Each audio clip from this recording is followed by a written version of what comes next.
Shattered Pieces by Orpheus Kidwell, Chapter 28, Beacon Academy, Team Ruby's Storm Room. We found Naruto almost 3 years ago, Blake began. He was malnourished, broken, in a cage, and being used for experiments of the worst kind. From what he's told me before that, all he could remember was working in the mines. He was born there, and he likely would have died there if not for an old man he'd befriended. You see, Naruto has a strange semblance, something he's named Burden. When someone, anyone, dies in a particular range around him, he's forced to absorb their aura into himself. He gains access to their semblance and their memories. When this happens, that old man died in a cave-in, and his memories passed on, and his semblance passed on to Naruto. It was the ability to self-regenerate at an amazing rate in exchange for aura, which Naruto has assimilated a lot of. The Sni mines aren't exactly good for your health, so by that time he had absorbed the aura and memories of hundreds of other Faunus miners, having to deal with the trauma of centuries of mining work. By the time he was 8, Weiss was silent. The mines were a terrible place. She knew that much. She wanted to find out what that purple-haired woman meant as well, so she decided to not interrupt Blake. That semblance is the reason he was sent out of the mines. He had been injured by the cave-in that killed his best friend. Taken by his rescuers to the infirmary, they tried to treat him. However, any syringe they tried to put into his skin simply bent or broke, as his flesh closed the hole quicker than they could make it. Obviously, they reported this to the chain of command. Such a thing was interesting to one Dr. Yamato Orochimaru. That madman. He deserves a special place in hell for what he did. I never could get Naruto to tell me everything he went through, but by the time he was out, he had permanently lost his ears. He's a fox faunist, you see, and was suffering from a split personality. One of them always wanted to run from everything to stay safe. The other was hyper-aggressive, wishing to murder anything in his path, especially anything related to the Sni. Is that why he wanted to leave whenever he saw Weiss, so he wouldn't hurt her? Ruby wondered, enthralled with the tale as much as any bedtime story she'd ever heard. Blake nodded. Karma is good at what he does. Unfortunately, Blake added, I can't find it within myself to blame him, or even want to stop him though. The things we saw at that lab, I can't get them out of my head no matter how hard I try. There were faunus in cages small enough that they were forced to stay on all fours at all times. The cages were stacked on top of each other, pushing the tops of each cage below it further and further. Each of them were forced to eat and drink from the dog bowls. As far as Orochimaru was concerned, they were nothing but animals. There were so many of them that they had to be put down for the sake of mercy, and who committed suicide shortly after we freed them. Weiss's eyes were lit with realization. You were with the White Fang, weren't you? Blake clenched her fist and steeled her nerves. Everything in her was telling her to run away. There was no reason for her to stay here. She could hide in Mont Glen and wouldn't have to deal with the consequences of her team finding out about her past. She had already made her decision though, and she would stick to it. When I joined the White Fang, it was different, Blake explained. We weren't violent back then. I wanted to make a difference, but I didn't think everything would end up the way it did. I knew what Sienna was going to do to us, to Adam. I would have stayed in Menagerie.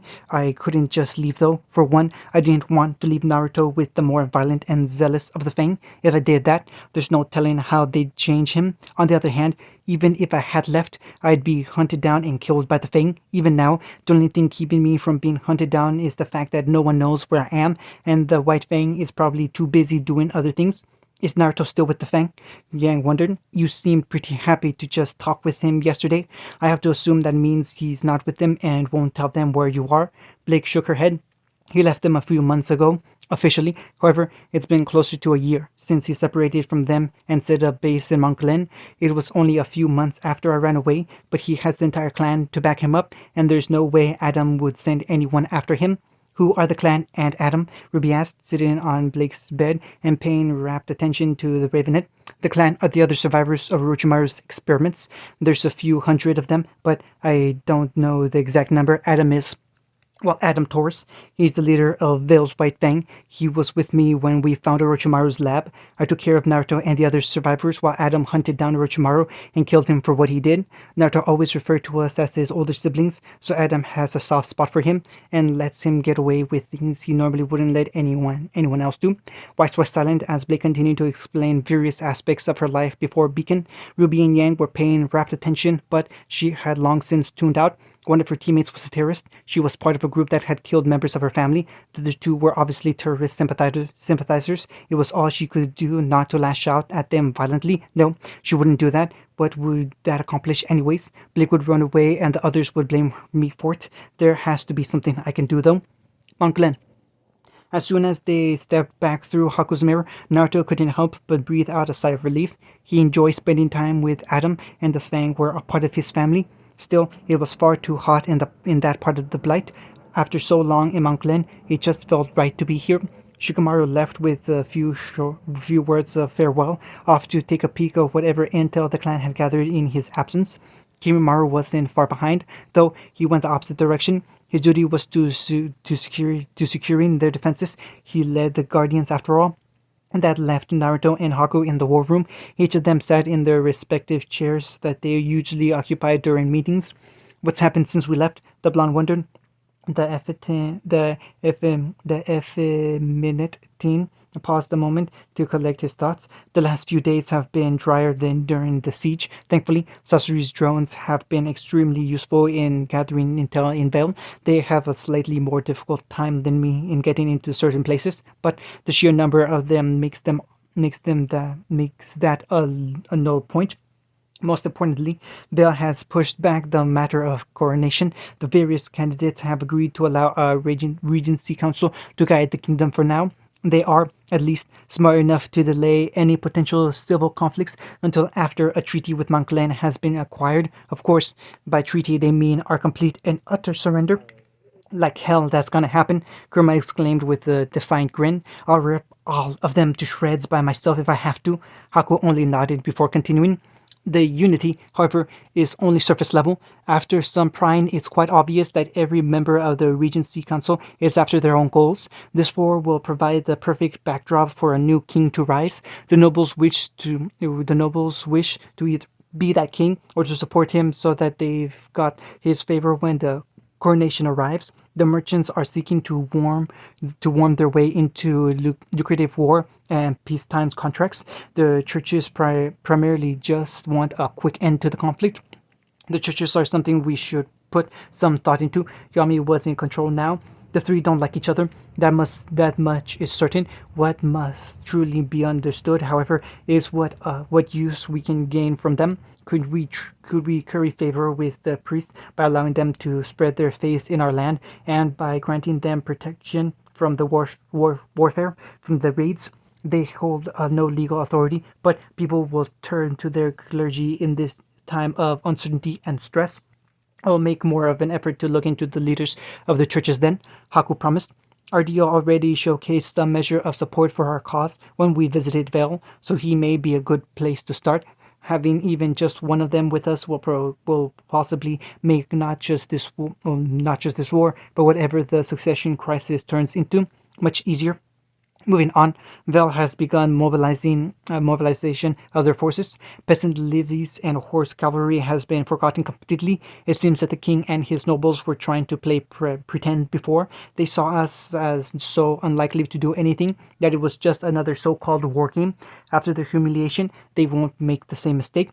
Between the skewed version of events at the council chambers they're using for propaganda and heavy implications that we're members of the White Fang, support for the war is extremely high. That's not to mention the Regents Council making our dust mines public knowledge with all of Adam's dust that's going on, and that is motivating people where the others fail. At this rate, even when we make the raw footage of the meeting public, it is likely it will have little effect. We've made a plan to take care of the dust problem, Naruto remarked. Still, it is good to know that's one of the directions that Vel is trying to go in order to stir up their citizens. His blue eyes shifted to purple. If the nobles are already trying to use resource-based incentives on their people, that could mean several things. We'll need to delve a little deeper into their motivations for doing that. Do you really think it's that significant? When the blonde nodded, Haku tilted his head to the side, confused. I thought it would be an obvious move for them to make, though. With the massive shortage of dust, it seems like a good motivator. Yes, it definitely is. However, the war has yet to truly begin. By revealing our mind, they are also stating that they feel that they may not have enough dust to push against us. They want to end the things quickly. Of course, anyone would genuinely want a war to be over quickly. And this is a bit different though. They need the war to be finished before it's properly started. I don't think that they're scared of us though. It's more likely that they're scared of the image Veil is given off after what happened in the siege. Haku's eyes lit up. Oh, I think I see now. So even though it's something they would have used no matter what, because they're doing it so early, it's actually a sign of what? Weakness? Uncertainty? When Naruto shrugged, Haku sighed. Well, I'll have those to divert some of the wasp to watch the nobles so we can get to the bottom of why they did it. After a moment, Haku realized that they had gotten off topic. Moving on, the Regency Council has taken to using a nearby force known as Forever Fall as the training grounds. Those enlisted are being put under strict conditions, but the rewards are quite high. Soldiers have been promised land in the area we've taken, stipends, and an upfront sum of lien for willingly signing on. It seems that Duke Beryl is quite insistent on having his troops motivated. He's even elected to personally lead them in battle. Kerma chuckled and shook his head. I see what that bastard's up to. Lead your men into hell, and they'll follow you anywhere. However, whoever comes out the other end of this war is gonna be loyal to Beryl. He's really prepping for a civil war before a treaty is anywhere in sight. We're just a stepping stone. The androgynous spymaster nodded in assent. I thought the same thing. Some other members of the Regency tried to argue against it. He responded that he would like to see them lead the men into battle then.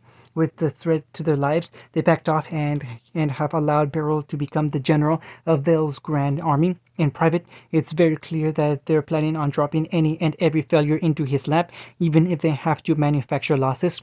I fucking hate nobles, Kerma sneered.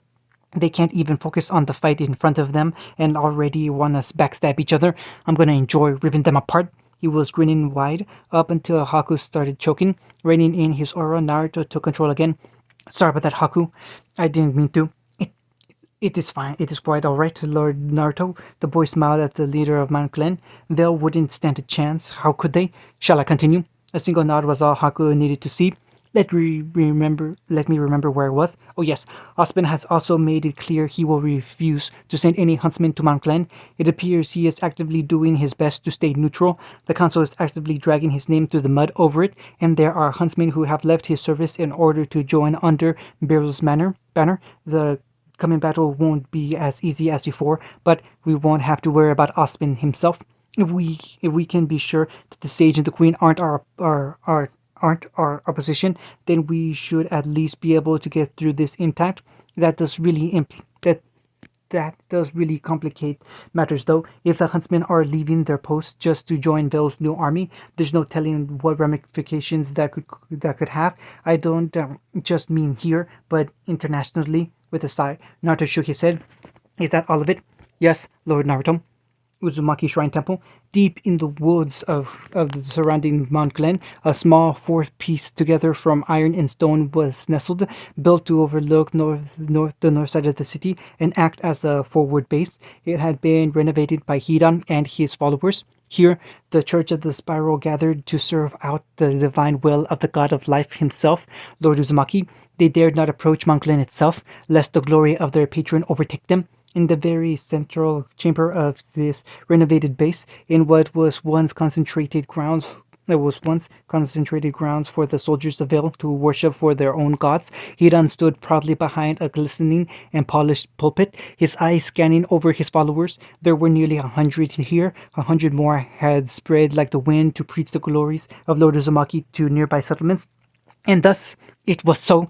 Hidan bellowed with all the strength his lungs might allow. I was but a shivering wretch. I was a dirty heathen, a heretic, a blaspheming dog who followed a false god. Yes, even I, the chosen head priest of Lord Uzumaki himself, even I found myself on the wrong path. Lord Uzumaki is a forgiving god, though. I came upon him and I dared, in my ignorance, to think I might manage to destroy his physical form. The whispers of my false god, the whispers of the devil Joshin, told me that he was nothing. He told me that there was not a soul that could touch me, let alone harm me.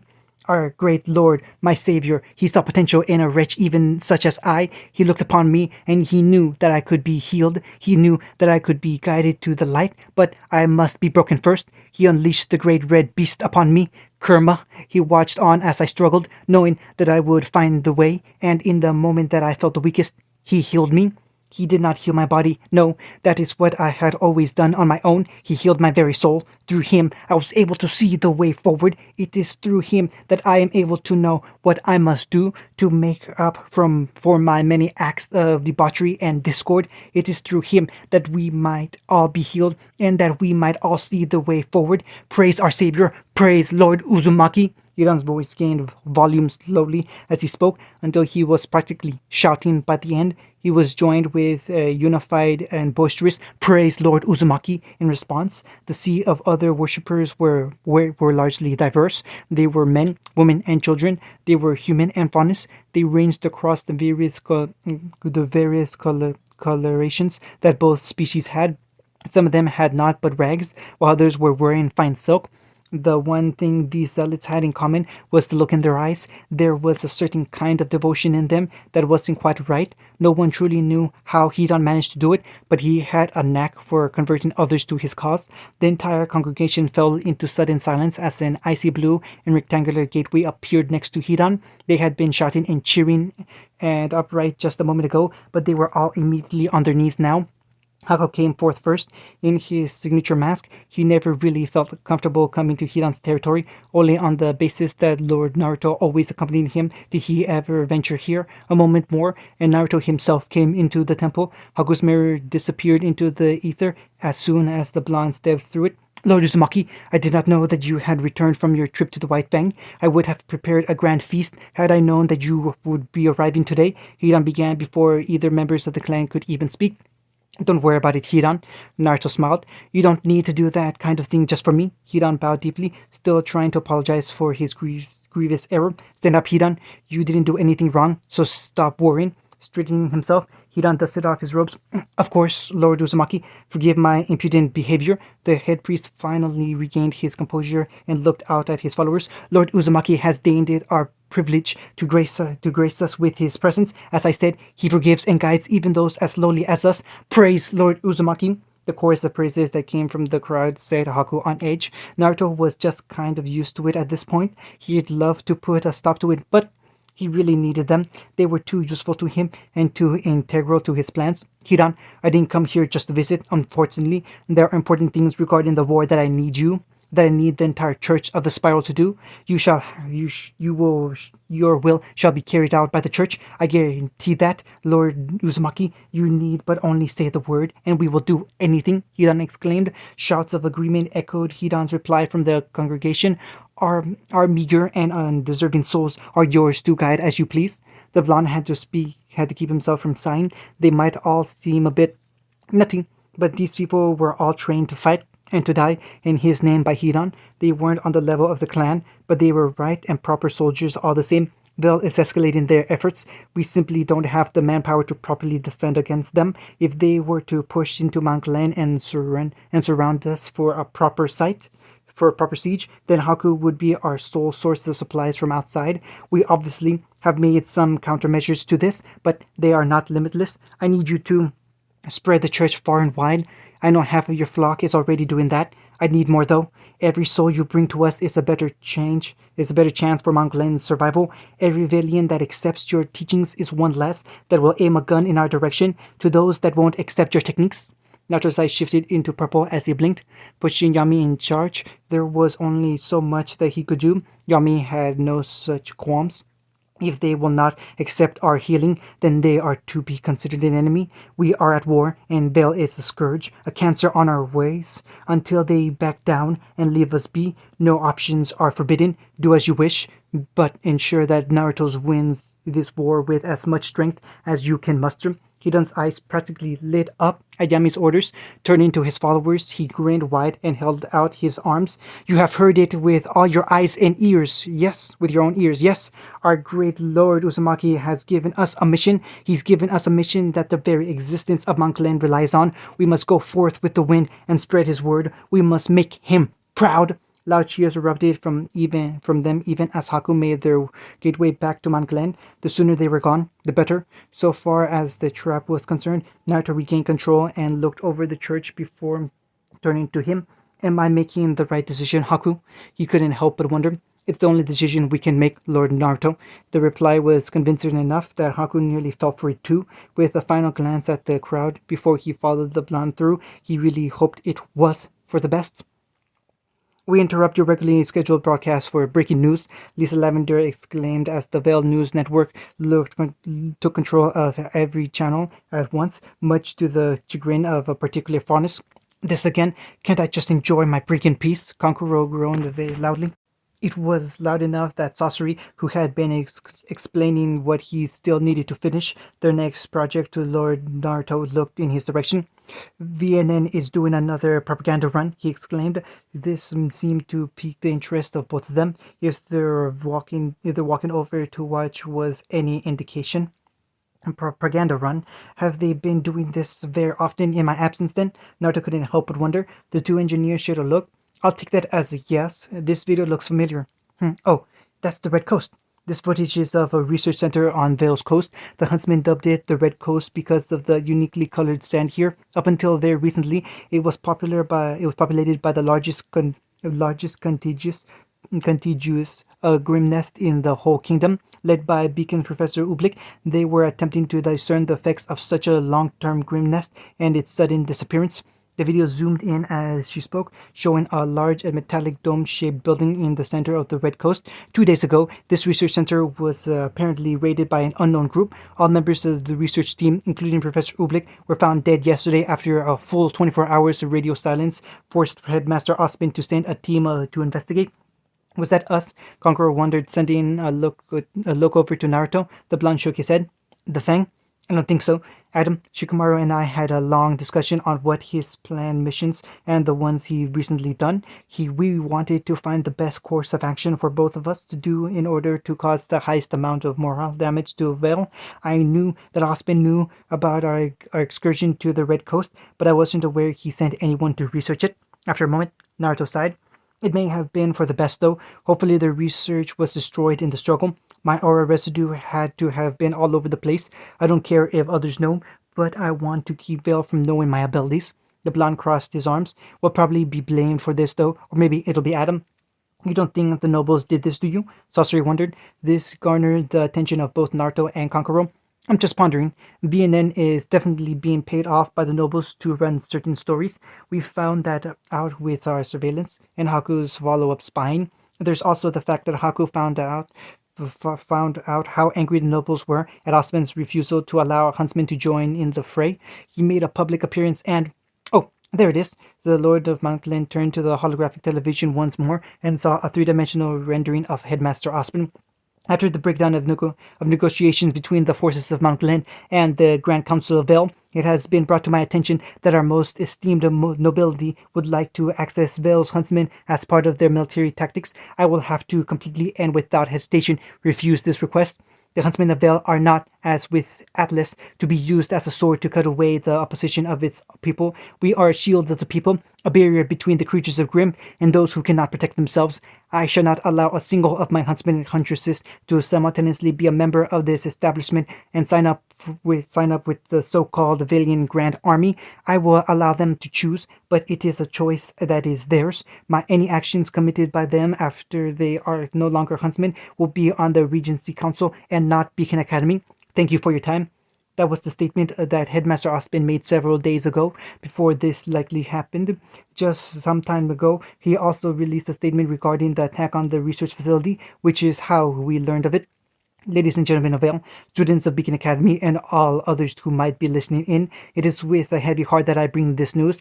Several months ago, the Red Coast was seemingly purged of the entirety of its grim. Upon finding this out, I responded by sending a team of researchers led by our very own Professor Ublik to investigate.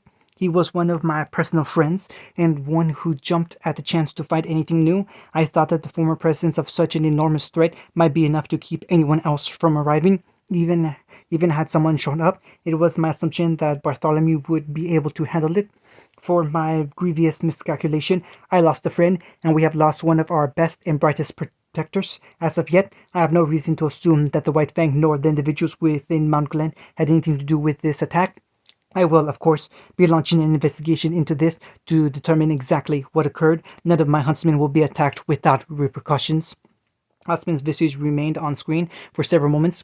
I think he's angry, Konkoro noted as they watched. Naruto found nothing in him that might disagree. Every time he met the thing that was Osman, he was calm. He was almost too calm. It made him seem inhuman. The look in the sage's eyes, though, that was not something he wanted aimed anywhere in his general direction.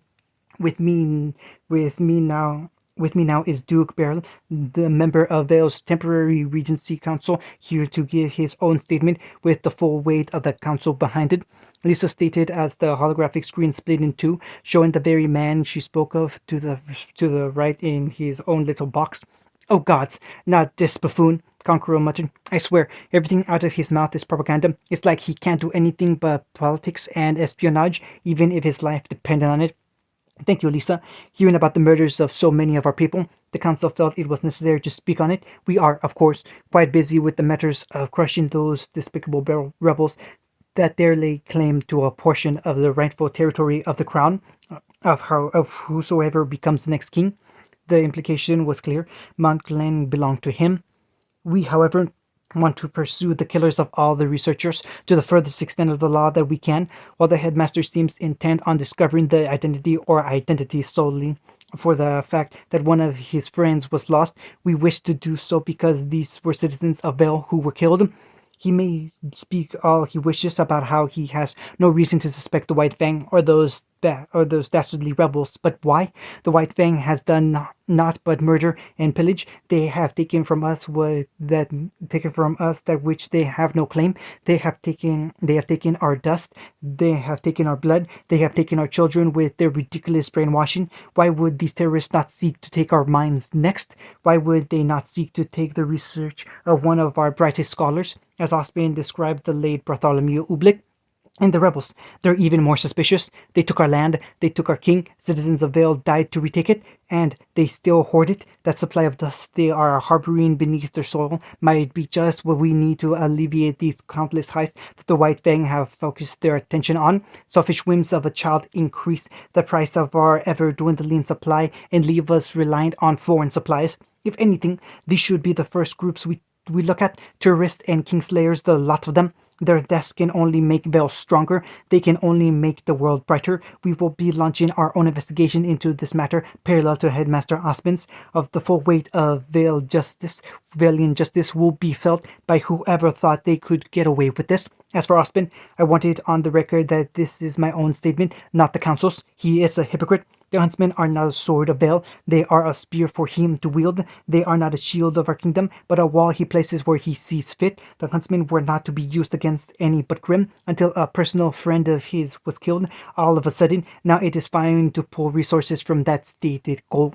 All of a sudden, it is acceptable for him to investigate a matter that should be relegated to the great men in Vale's police department, whose job it is to do these things. All of a sudden, he has no qualms about searching out his answer and using his huntsmen to go on a man's hunt. All of a sudden, huntsmen are allowed to be used as bounty hunters, whether his intentions was to use them to kill or capture the people responsible for this matters not.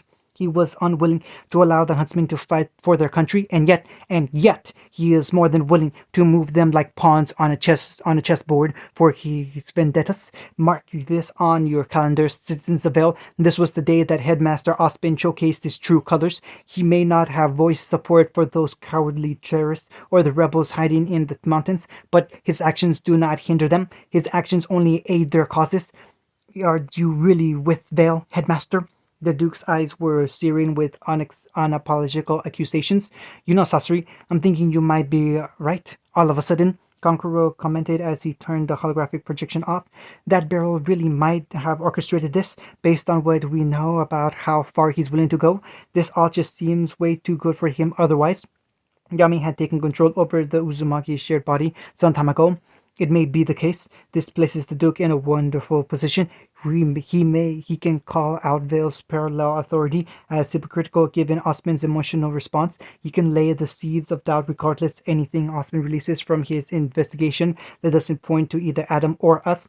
He can make the populace feel like Osman might be a traitor. He can avert any suspicion on himself as well. If Osman finds any evidence pointing to the nobility, it might even be brushed aside by the citizens as merely a deflection to Berlin's accusations. Meanwhile, the Duke can look at the Fang and at us and point the fury of a vindictive population of huntsmen who lost their own at whichever is the greatest threat. It's likely that this might lead to more defections in Osman's forces. After all, this barrel thaw, he has to have quite the blackmail on the other members of the Regency Council for them to give him this shot at a public speech while he already had control of the soldiers. It is quite the feat for him to be able to do all that. Why don't you just have Haku kill him? Sasori pondered. If we can cut him out, surely our entire war effort will be made smoother. Yami shook his head and sighed. There are issues with that path. Believe me, we looked into it. It would erase Beryl from the picture, yes. In fact, we might be able to kill all the nobles in the Regency Council. We might be able to individually assassinate every noble in Vale in a single night. It would only cause more problems than it solves, though. If we assassinate Duke Beryl, then the snake loses its head. We would then have a dozen claimants struggling for dominance. They would use a dozen different strategies in tandem, just from sheer force of numbers. We couldn't properly counter. We wouldn't even have any idea what strategies they'd employ. So any counter strategy that might work on one could make us an easier target for the others. On top of that, then we really would be in trouble. The populace, generally speaking, is split between the support of the Duke and not caring about some backwards part of the kingdom they'd never heard of. It's going to raise taxes, which has many of the middle class who don't stand to gain anything against it. The king was generally seen as an imbecile and incompetent, so who cares if he dies? On the other hand, if we slaughter the entirety of their government overnight, a new fight ensues. Whoever wins will be he who can unify the spirit of Vale. That means they'd have enormous public support and would launch a new offensive on the killer of their royal families. They'd pursue us with full and total support. That is the kind of war that even our powers cannot win. End of chapter 28, and it looks like the entire series.